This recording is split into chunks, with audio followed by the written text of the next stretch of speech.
77वें गणतंत्र दिवस की सभी को शुभकामनाएं देते हुए निवेदन करना चाहता हूं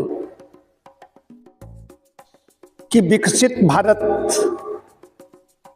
की बात की जा रही है। हमारे प्रधानमंत्री जी बात कर रहे हैं, बहुत काम हो रहा है। महिला सशक्तिकरण की बात हो रही है, युवा वर्ग इसमें लगा हुआ है, विकास की ओर बढ़ रहे हैं। दो चीजें होती हैं, हम अब तक हमने कितनी यात्रा तय की उसको देखना होता है और भविष्य में मुझे क्या करना है। तो अब चुनौतियां क्या हैं, मैं उन पर आना चाहता हूं। प्रधानमंत्री जी ने भी भ्रष्टाचार, भाई भतीजावाद, तुष्टीकरण, इन सब चीज़ों पर पहले ही उन्होंने कहा था। मैं इसी को आगे बढ़ाते हुए अपनी बात कहना चाहता हूं कि भ्रष्टाचार दीमक की तरह विकास में रोड़ा बन रहा है, विकास में बाधक है भ्रष्टाचार। तो हम कहते हैं कि नैतिक शिक्षा की बात आती है। हमारा अपना मानना है कि धर्म से जब कोई भी काम होगा, मैंने आज दो शिक्षकों से बात की, माता और शिक्षक, दो ही निर्माता होते हैं। माता जन्म देती है और निर्माण करती है, माता निर्माता भवति।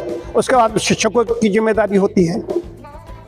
तो हम सुबह उठते हैं, वहाँ से हमारा चिंतन होता है कि आज मुझे क्या करना है। तो नागरिकों के क्या कर्तव्य हैं। एक कर्तव्य जब अंदर से धर्म अंदर होगा तो हमें कर्तव्य का बोध होता है। मैं जो एक चिकित्सक होने के नाते मैं कहना चाहूँगा कि वर्तमान समय में हम देखते हैं युवा वर्ग आत्महत्या की ओर भी बढ़ रहा है। हम उन पर कहीं दबाव है। शिक्षकों की बात आती है तो शिक्षक अपना काम कर ही रहे हैं, लेकिन उन पर इतना दबाव है, कार्याधिक्य इतना ज़्यादा है, क्यों क्या करें। तो निर्माण उधर धरा रह जाता है और दूसरे कामों में लगा दिए जाते हैं। तो बच्चों के आदर्श शिक्षक होते हैं। मैं भी बच्चा था, हमारे मास्टर साहब ने बताया तो मैं घर में बताता था, आकर आज हमारे मास्टर साहब ने ये कहा। हर एक अंदर ये होता है। तो बच्चों को जब वो चीज़ नहीं मिलेगी तो बच्चों का निर्माण नहीं हो सकता। हमें अपने कर्तव्य परायणता में कर्तव्य